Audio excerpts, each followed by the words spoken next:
राज्यात लवकरच शिक्षक भरती पवित्र पोर्टलवर जाहिरात नोंदणी प्रक्रिया सुरू 31 मे पर्यंत जाहिरात प्रसिद्ध होणार। मुंबई शहरासह उपनगरात आज उद्या पाणीबाणी जलवाहिनीच्या देखभाल दुरुस्तीच्या कामासाठी पालिकेचा निर्णय। मुंबईकरांना पाणी जपून वापरण्याचं आवाहन। सरकारी अधिकारी चिखलफेक प्रकरणात मंत्री नितेश राणे यांना दिलासा। कनिष्ठ न्यायालयाने दिलेल्या शिक्षेला हायकोर्टाच्या कोल्हापूर सर्किट बेंचकडून स्थगिती। देशातील सर्वाधिक मताधिक्य मिळवत बारामतीत सुनेत्रा पवार यांचा विजय। विजयाला दुःखाची किनार असल्यानं जल्लोष नको। जय पवार यांचं आवाहन। दादांप्रमाणे दर गुरुवारी जनता दरबार घेण्याचं आश्वासन। राहुरीत शिवाजी कर्डिलेंचा मुलगा अक्षय कर्डिलेंचा विजय। जल्लोषावेळी वडिलांच्या आठवणीत अक्षय कर्डिले भाऊक। 1,12,000 मताधिक्यानं भाजपचं कमळ फुललं।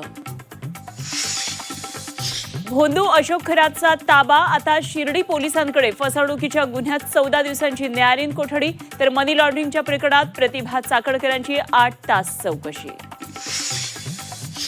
ममता बॅनर्जींच्या 15 वर्षाच्या एक हाती सत्तेला सुरुंग। पश्चिम बंगालच्या ऐतिहासिक विजयानंतर मुंबईत भाजपचा जल्लोष। झालमुरी आणि रसगुल्ल्यांचा आस्वाद घेत फडणवीसांनी ममतांना डिवचलं। ममता बॅनर्जींना दुहेरी धक्का। भवानीपूर मतदारसंघातून ममता दीदींचा पराभव। भाजपच्या सुवेंदू अधिकारींचा 15,114 मतांनी विजय। पश्चिम बंगालमध्ये आता भयमुक्त आणि विकासयुक्त सरकार। ऐतिहासिक विजयानंतर पंतप्रधान मोदींचं वक्तव्य। बंगाल, केरळ, तामिळनाडूमध्ये विभाजनवादी सरकार सत्तेबाहेर गेल्यानं नवा सूर्योदय झाल्याचंही विधान। तामिळनाडूच्या सत्तेत मोठा उलटफेर। अवघ्या 1.5 वर्षांपूर्वी स्थापन झालेला टीव्हीके सर्वात मोठा पक्ष। पुन्हा एका सुपरस्टारला जनतेचा कौल। सत्ता स्थापनेसाठी विजय थलपती कोणाची हातमिळवणी करणार का, याकडे लक्ष।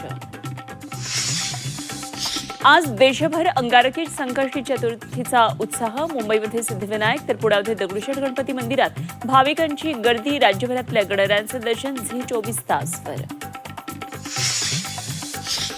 इराणच्या 6 युद्धनौका उडवत होर्मुझ सामुद्रधुनी खुली केल्याचा अमेरिकेचा दावा।